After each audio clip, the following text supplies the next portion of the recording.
They smile first. They help you without being asked. They say, "I'm always here for you." But psychology reveals something disturbing. Not all kindness is real, and the fake kind is the most dangerous. Because fake kindness doesn't attack you. It slowly rewires how you trust, how you doubt, and how you obey. Tonight, you'll learn the hidden psychology behind fake kindness, and why the kindest face in the room is often the one hiding the sharpest intent. Real kindness is spontaneous. It doesn't require planning, timing, or audience. It comes from empathy, not intention. Fake kindness, on the other hand, is rarely accidental. Psychology shows that when kindness is used as a strategy, it becomes a behavior chosen for its outcome, not its sincerity. The person offering it is not responding to your needs. They are responding to what they might gain. This is why their kindness often appears at moments when it benefits them most, not when you truly need it. People who practice fake kindness usually operate with high social awareness. They carefully observe who has influence, who is vulnerable, and who can be useful. Their help is selective because it is targeted. They may ignore one person completely while over-supporting another, not because of compassion, but because of value. Psychological studies on manipulative social behavior show that selective generosity is often used to build obligation rather than connection. It's not about being kind to everyone, but about investing kindness where it can be cashed later. Praise is another calculated element. Instead of genuine appreciation, fake kindness uses compliments as positioning tools. They praise you publicly to look supportive, or privately to gain emotional access. This type of praise is often exaggerated or timed right before a request, disagreement, or boundary-crossing moment. Psychologically, this creates a subtle pressure to reciprocate or comply. Your brain links their approval with safety, making it harder to say no without feeling internal conflict. Over time, every favor they offer turns into invisible debt. Even if they never say it out loud, the expectation is stored. You may notice yourself feeling guilty for setting boundaries, anxious about disappointing them, or hesitant to act independently. This emotional weight is not accidental. Behavioral psychology explains that humans naturally try to maintain balance in relationships, and fake kindness exploits this instinct by keeping the balance permanently tilted in their favor. The clearest sign appears. When you stop giving back, the warmth fades, the support withdraws, and the kindness turns cold or conditional. This shift reveals the truth. The kindness was never part of who they were, only what they were doing. Real kindness remains stable even without reward. Fake kindness collapses the moment it stops being useful, and that disappearance is a proof that it was always a strategy, never a personality.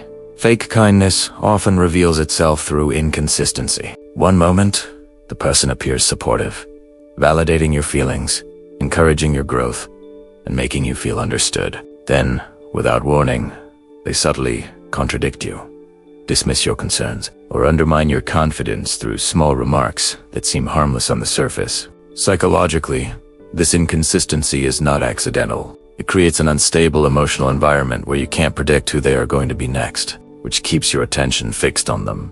This back-and-forth behavior triggers a well-documented psychological effect known as cognitive dissonance. Your mind struggles to hold two opposing images of the same person, caring and hurtful, supportive and dismissive, because the brain seeks consistency. It often tries to resolve this discomfort by softening the negative moments rather than questioning the positive ones. You begin to tell yourself that maybe you misunderstood, maybe they didn't mean it that way, or maybe you're overreacting. When confusion enters a relationship, self-doubt grows quietly. Instead of questioning their behavior, you start questioning your perception. This is where fake kindness becomes powerful. The occasional warmth makes you cling to the idea that the person is good at heart, while the subtle harm is minimized or rationalized. Psychology shows that intermittent positive reinforcement strengthens emotional attachment far more than consistent behavior, because the uncertainty keeps the brain engaged and hopeful.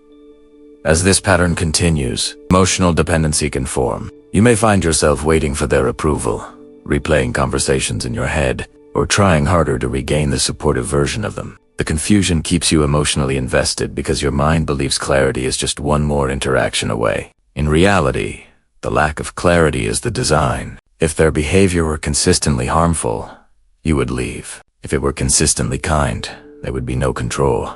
Fake kindness survives because confusion delays awareness. Clear patterns expose manipulation, but mixed signals blur responsibility. The longer you stay confused, the longer you remain attached, tolerant, and silent. Once you recognize that real kindness does not destabilize your emotions, the confusion begins to fade. And when clarity replaces doubt, fake kindness loses the power it was built on. Human psychology is designed for survival, and one of its strongest shortcuts is trust through warmth. When someone appears kind, calm, and helpful, your brain automatically lowers its defenses. This response developed to help humans cooperate and build communities quickly. Kindness signals safety, and safety signals permission to relax. You stop scanning for danger, stop questioning motives, and allow emotional proximity. Fake kindness takes advantage of this ancient mechanism, not through aggression, but through reassurance. Once your defenses are lowered, subtle boundary shifts begin. They don't ask for too much at once. Instead, they make small, reasonable requests that seem harmless. A personal question here, a favor there. A comment about your choices framed as concern. Psychologically, these micro-boundary crossings feel safe because they are delivered with politeness and care. Your brain categorizes them as supportive rather than intrusive, even when they slowly move into private emotional territory.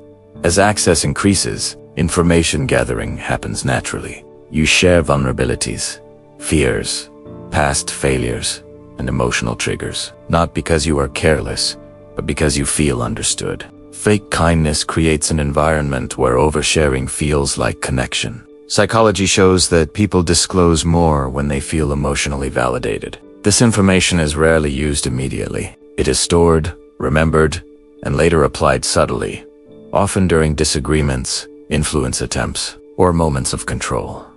Over time, this kindness begins to shape how you see yourself. Compliments may be tied to dependence, such as praising you most when you align with their expectations. Concerns about your behavior may be framed as worry, slowly nudging you to doubt your judgment. This kind of influence doesn't feel like manipulation because it never sounds harsh. It sounds reasonable, and that's why it works. Your self-perception shifts quietly, guided by someone you believe has your best interest at heart. The most powerful part of fake kindness is that it never forces control. There are no commands, no threats, no visible pressure. Everything is invited, suggested, or implied. You choose to comply, which makes it feel like your decision. Psychology explains that people resist force but accept influence when it feels voluntary. By the time you sense something is wrong, the control feels normal, and the kindness that opened the door has already done its job. Fake kindness is rarely free. While it may look generous on the surface, psychology shows it often operates on an unspoken system of exchange. The person gives support or attention, but internally they are keeping a record. This mental accounting may not be obvious at first, yet it shapes how they view the relationship. Instead of seeing kindness as an expression of care, they see it as something that should eventually be repaid, emotionally, socially, or behaviorally. This is why certain phrases begin to appear when expectations are not met. Statements like "after everything I've done for you," or "I never thought you'd treat me like this," are not spontaneous expressions of hurt. They are signals that the kindness had conditions attached to it. Psychology explains that these phrases are designed to trigger guilt, a powerful emotion that pushes people toward compliance. Guilt shifts focus away from the behavior being questioned and places responsibility back onto you. Transactional kindness also distorts the balance of power. The person who gives conditionally positions themselves as morally superior, while the receiver feels indebted. Over time, this dynamic can limit your freedom to disagree, say no, or act independently. Behavioral research shows that humans are deeply uncomfortable with perceived imbalance, especially when framed as generosity. Fake kindness exploits this discomfort, using it to quietly influence decisions and silence boundaries. Another psychological marker is how their kindness changes once repayment doesn't happen as expected. Support becomes passive. Help turns into reminders. Affection feels colder. This shift reveals that the kindness was never about your well-being, but about maintaining leverage. Real generosity remains steady regardless of outcome. Conditional kindness fluctuates based on how useful you remain to the giver. At its core, fake kindness is not generosity, but investment. Time, favors, and emotional support are offered with the expectation of return. The moment that return is delayed or denied, resentment surfaces. Psychology confirms that true kindness does not demand loyalty, obedience, or gratitude to survive. When kindness collapses under unmet expectations, it exposes its true purpose. And recognizing this difference is what protects you from mistaking control for care. When fake kindness is questioned, the reaction is rarely calm reflection. Instead of considering your perspective, the person instinctively shifts into self. Psychology explains this as an ego defense response. Their self-image is built around being seen as caring, generous, and morally good. Any challenge to that image feels like a personal threat, not a conversation. So rather than examining their behavior, they move to defend the identity they are attached to. This is where role reversal begins. The focus quietly moves away from what they did and lands on how you reacted. Your feelings are reframed as exaggeration. Your discomfort is labeled misunderstanding. Your boundaries are portrayed as cruelty. This tactic works because it changes the emotional center of the discussion. Instead of asking, was their kindness genuine, the situation becomes, why are you hurting someone who only tried to help?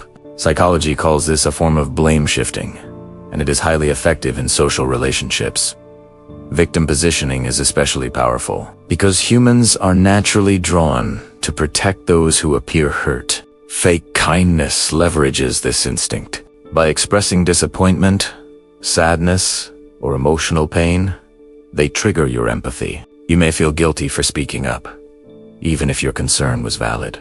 Research in social psychology shows that people often suppress their own needs to avoid being seen as the cause of someone else's distress. Fake kindness uses this tendency to silence confrontation. Another common element is emotional exaggeration. Simple feedback is treated like an attack. A boundary is framed as betrayal. This overreaction serves a psychological purpose. It raises the emotional cost of honesty. After one or two experiences like this, you may stop expressing discomfort altogether. Not because the issue disappeared, but because the response was too heavy. The kindness, once again, becomes a shield, not a bridge. At the core of this behavior is image preservation. Being perceived as kind is not just how they act, it's how they survive socially. Losing that image would mean losing influence, trust, and control. So the victim role becomes a final defense.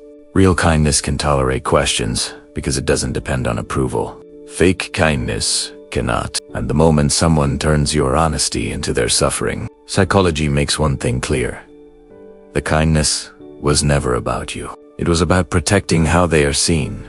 The difference between real kindness and fake kindness is not always visible in words or actions, but it is always felt internally. Psychology shows that the human nervous system constantly scans for safety or threat, even when the mind is not consciously analyzing the situation. After experiencing genuine kindness, the body relaxes. Breathing becomes easier, thoughts feel clearer, and there is no emotional weight attached. Real kindness leaves you feeling supported without obligation, valued without pressure, and accepted without fear of consequences. Fake kindness produces the opposite effect, even if you can't immediately explain why. Instead of calm, there is subtle tension. You may feel guilty for resting, anxious about disappointing the person, or uneasy about needing space. This reaction is not imagination. Psychological research on stress responses shows that the body reacts to emotional inconsistency and hidden expectations as a form of threat.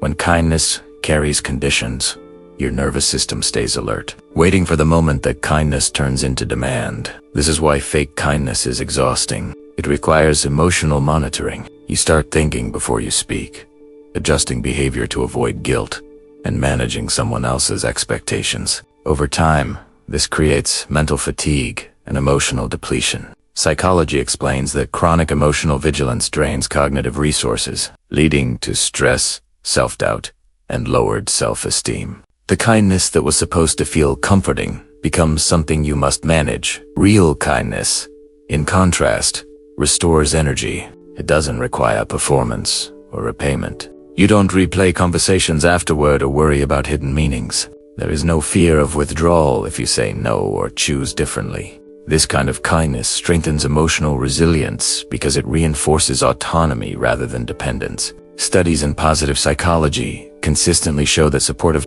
non-conditional relationships improve emotional regulation and long-term mental well-being. The most important truth is that your body often recognizes manipulation before your mind does. That quiet discomfort, the unexplained heaviness, the sense of being emotionally indebted are signals, not flaws. Fake kindness may sound gentle, but it leaves you feeling smaller. Real kindness doesn't shrink you, it stabilizes you. And when you learn to trust how kindness makes you feel rather than how it looks, you begin to protect your peace without needing permission. Not everyone who helps you is on your side. Not every soft voice is gentle, and not every kind gesture comes from a kind place. The most dangerous people don't look dangerous, they look nice. So remember this: real kindness frees you, fake kindness controls you. And once you see the difference, you'll never unsee it again.